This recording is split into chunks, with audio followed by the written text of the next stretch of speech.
உதிக்கின்ற செங்கதிர் உச்சித்திலகம் உணர்வுடையோர் மதிக்கின்ற மாணிக்கம் மாதுளம் போது மலர்கமலை துதிக்கின்ற மின்கொடி மென்கடி குங்குமத் தோயம் என்ன விதிக்கின்ற மேனியபிராமியந்தன் விழுத்துணையே. அனைவருக்கும் இனிய வணக்கங்கள். இன்றைய தினத்தில் நாம் பார்க்க இருப்பது ஜோதிட சாஸ்திரத்தில் ஆடி மாதத்தில் வருகின்ற வெள்ளிக்கிழமை ஏன் சிறப்பு. நமது பஞ்சாங்கத்தில் கலியுகத்தில் ஜோதிட சாஸ்திரத்தில் 12 ராசிகள் உள்ளது. அந்த 12 ராசிகளும் தமிழ் முறைப்படியில் 12 மாதங்களாக அமைகிறது. எல்லா மாதங்களிலும் வெள்ளிக்கிழமை வருகிறது. அதில் நாம் பண்டிகைகள் பார்க்கும்போது திதியின் அடிப்படையிலும் நட்சத்திரத்தின் அடிப்படையிலும் நாட்கள் அடிப்படையும் பண்டிகைகள் கொண்டாடுகின்றோம். அந்த அடிப்படையில் ஆடி வெள்ளிக்கிழமை ஏன் விசேஷம் நம்ம பார்க்கும்போது ஏகாதசி, பஞ்சமி, சஷ்டி, கோலாஷ்டமி, ராமநவமி, திரையோதசி, பிரதோஷம், அமாவாசை, பௌர்ணமி என்று கொண்டாடுகிறோம். ஆனால் ஆடி மாதம் மட்டும் ஆடி வெள்ளிக்கிழமை ஆடி பூரம் என்று நாம் விழாக்கள் அம்மனுக்கு விழாக்கள் கொண்டாடுகிறோம். ஜோதிட சாஸ்திரம் என்ன சொல்கிறது? ஆடி மாதம் ஏன் வருகிறது? ஆடி மாதம் என்றால் என்ன? ஆடி மாதத்தில் வெள்ளிக்கிழமை என்றால் என்ன? ஆடி வெள்ளியின் விசேஷம் என்ன என்று பார்க்கும்போது ஆடி வெள்ளிக்கிழமை என்பது சூரியன் புனர்வசத்தின் கடகராசியில் நுழையும் மாதம் ஆடி மாதம். அந்த கடகராசியில் புனர்வசம் நுழைந்து ஆயில்யம் 4ஆம் மாதத்தில் கடை சேரும்போது அந்த ஆடி மாதம் முடிகிறது. அந்த ஆடி மாதத்தில் வருகின்ற வெள்ளிக்கிழமை ஆடி வெள்ளி 5 வாரம் கொண்டாடுகிறோம். ஒவ்வொரு வருடங்கள் 4 வெள்ளிக்கிழமை வரும். ஆடி மாதத்தில் கடைசி வரக்கூடிய வெள்ளிக்கிழமையை எடுத்து நாம் 5 வெள்ளிக்கிழமையாக கொண்டாடுகிறோம். அந்த ஆடி வெள்ளிக்கிழமை ஏன் கொண்டாடுகிறோம் என்று பார்க்கும்போது, அப்ப கடக ராசி கால புருஷனுக்கு கடகராசி 4ஆம் அதிபதி. 4ஆம் வீடு தாய்க்கு காரகம், மனோகாரகன், அன்புக்கு காரகன், பாசத்துக்கு கட்டப்படக்கூடிய ஒரு வீடு. அந்த வீட்டின் அதிபதி சந்திர பகவான். அங்கு குரு பகவான் உச்சம் பெறுகிறார். கடகராசியில் செவ்வாய் பகவான் நீசம் ஆகிறார். அங்கு புனர்வசு நட்சத்திரம் 1ஆம் பாதம், 2ஆம் பாதம், 3ஆம் பாதம், 4ஆம் பாதம் உண்டு. ஆயுள் நட்சத்திரம் 1ஆம் பாதம், 2ஆம் பாதம், 3ஆம் பாதம், 4ஆம் பாதம் என்று 9 பாதங்கள் கொண்டதான் கடகராசி. அது ஆடி மாதம். அங்கு பார்க்கும்போது அந்த கடகராசிக்கு அதிபதி சந்திரன் ரிஷபராசி என்று சொல்லக்கூடிய சுக்கிரன் வீட்டில் உச்சம் பெறுகிறார். அப்ப ரிஷபராசி என்னது? வெள்ளி. ரிஷபராசியின் அதிபதி சுக்கிரன். அந்த சுக்கிரன் கிழமை, அந்த கிழமையாளன் வெள்ளிக்கிழமை. அந்த வீட்டில் கடகராசி அதிபதி ரிஷபராசியில் உச்சமினால் அந்த ரிஷபராசி சுக்கிரன் வீடினால் அது வெள்ளிக்கிழமை சுட்டுகிறது. கடகராசியில் குரு உச்சமிடுகிறார். அந்த உச்சநாதனின் வீடான மீனராசியில் சுக்கிர பகவான் உச்சம் பெறுகிறார்.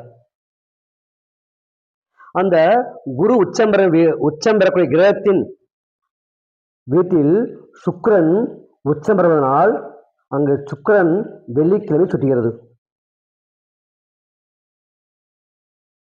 மூன்றாவதாக கடகராசியில் செவ்வாய் பகவான் நீசம் பெறுகிறார். சுக்கிரன் கன்னி ராசியில் சித்திரை நட்சத்திரத்தில் அங்கு நீசம் இருக்கிறார் பாருங்க. அப்ப சுக்கிரனின் உச்ச வீடு மீன வீடு, சுக்கிரன் ஆட்சி வீடு ரிஷப வீடு, சுக்கிரனின் நீச வீடு புதன் வீட்டில் சித்திரை நட்சத்திரத்தில் நீசம் வருகிறார். இந்த அமைப்பை அங்க சொந்த வீட்டுக்கு சந்திரன், உச்சம் பெருநாதன் குரு பகவான், நீசம் பெறும் செவ்வாய் பகவான், இந்த மூவரும் அந்த கடகத்தில் தன் பலத்தை, தன் தன்மையை, தன் பாரதத்தை அங்கே மறைத்து வைத்துள்ளார்கள். அங்க புனர்வசு நஸ்திரம் 4ஆம் பாதம் ஒரு நஸ்திரம் கடகராசி உண்டு. அந்த புனர்வசத்துக்கு அதிபதி குரு பகவான் தனுசுவையும் மீனத்தையும் தன் வீடாக கொண்டுள்ளது. தனுசு ராசியில் பூராட சோபை சுக்கிர நட்சத்திரத்தையும், மீன வீட்டில் சுக்கிரன் உச்சத்தையும் சுற்றியதனால் அங்கு வெள்ளிக்கிழமை சுற்றுகிறது. 2வது நட்சத்திரமாக கடகராசியில் பூச நட்சத்திரம் உண்டு. அந்த பூச நட்சத்திரத்துக்கு அதிபதி சனி பகவான் துலா வீட்டில் உச்ச பலத்தையும், சுக்கிர நட்சத்திரமான பரணியில் மேசராசியில் நீச்சத்தன்மையும் அடைகிறார். அந்த துலா ராசிக்கு அதிபதி சுக்கிரன் வெள்ளிக்கிழமை, சனி பகவான் நீசமாகும் நட்சத்திரம் பரணி நட்சத்திரம், அந்த பரணி சுக்கிரன். ஆகவே அங்க வெள்ளிக்கிழமை சுட்டுகிறது. 3வதாக அந்த கடகராசியில் ஆயுள் நட்சத்திரம் உண்டு. அந்த ஆயுள் நட்சத்திரம் சொல்லக்கூடிய தன்மையில் அந்த ஆயுள் நட்சத்திரத்துக்கு அதிபதி புதன் பகவான். அந்த புத பகவான் மீதான கன்னி ராசி சுக்கிரன் நீசவீடாகவும், மீன ராசியில் ரேவதி நட்சத்திரத்தில் அங்க உச்சம் பெறுகிறார். அங்க புத நட்சத்திரமான ரேவதியிலும்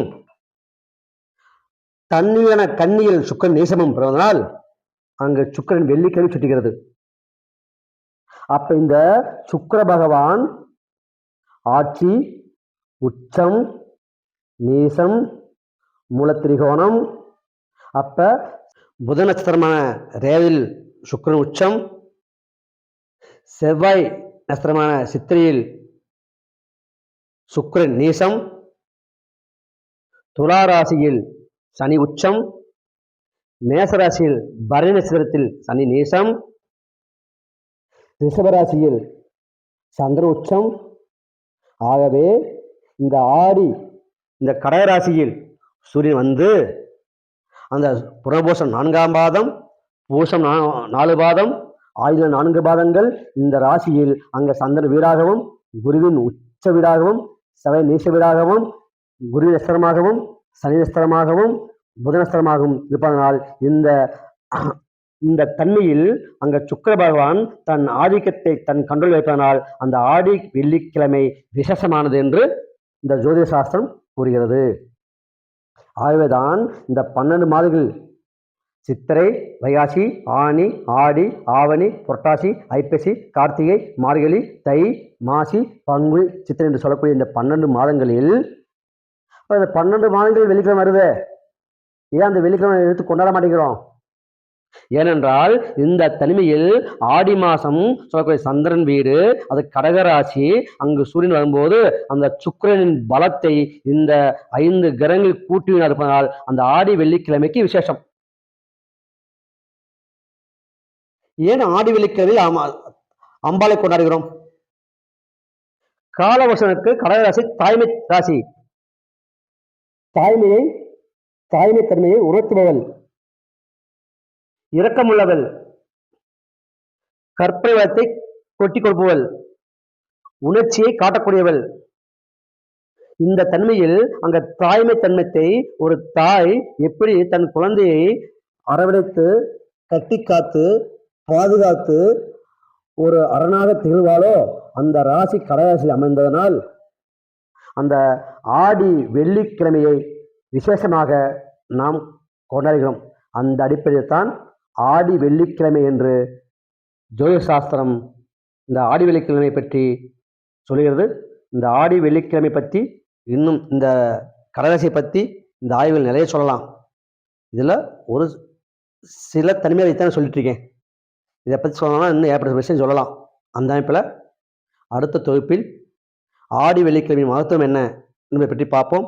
ஆகவே ஆடி வெள்ளிக்கிழமை கடகராசியில் இந்த சந்திரன் ஆட்சி வீடு, குரு உச்ச வீடு, செவ்வாய் நீச்ச வீடு, குரு நட்சத்திரம், சனி நட்சத்திரம், புத நட்சத்திரம் இருப்பதனால் அந்த சுக்கிர பகவான் ரிஷபராசியில் தன் வீடாகவும் உச்சமிருக்கிறார். மீனராசி ரேவதியில் குரு வீட்டில் புத நட்சத்திரத்தில் உச்சமிருக்கிறார். சுக்கிர பகவான் புதன் வீட்டில் சித்திரை நட்சத்திரத்தில் நீசமிருக்கிறார். சுக்கிர வீட்டில் சனி உச்சமிருக்கிறார். பரணி நட்சத்திரத்தில் சனி நீசமிருக்கிறார். தனுசு வீடு குரு வீடு பார்க்கும்போது அங்கு புராணசிரமம் உண்டு. அந்த கடகராசியில் சூரியன் வருவதனால் அந்த சிம்ம ராசியில் வரக்கூடிய பூர்ணஸ்வரம் சூரியன் வீடான சிம்மத்தில் பூரம் இருப்பதனால் அந்த பூர்ணஸ்வரம் ஆடி பூரம் என்ற தன்மையும் நாம் சுட்டி காட்டுகிறது. ஆகவேத்தான் ஆடி வெள்ளிக்கிழமை எப்படி வந்தது, ஆடி வெள்ளிக்கிழமை ஏன் கொண்டாடுகிறோம், ஆடி வெள்ளிக்கிழமை எந்த விதத்தில் முன்னோர்கள் வலியுறுத்தார்கள், ஆடி வெள்ளிக்கிழமையை முன்னோர்கள் எந்த விதத்தில் வழிவகுத்து நம்மைக்கு வழிகாட்டி சென்றார்கள் என்பது பற்றிய தன்மையை தெளிவாக எடுத்து சொல்லியுள்ளேன். இந்த அடிப்படையில் தான் நம் முன்னோர்கள் ஆடி வெள்ளிக்கிழமையை கொண்டாடி பின்பற்றி வருகிறோம். ஆகவே இது ஆடி வெள்ளிக்கிழமை தத்துவமாகும். நன்றி, வணக்கம்.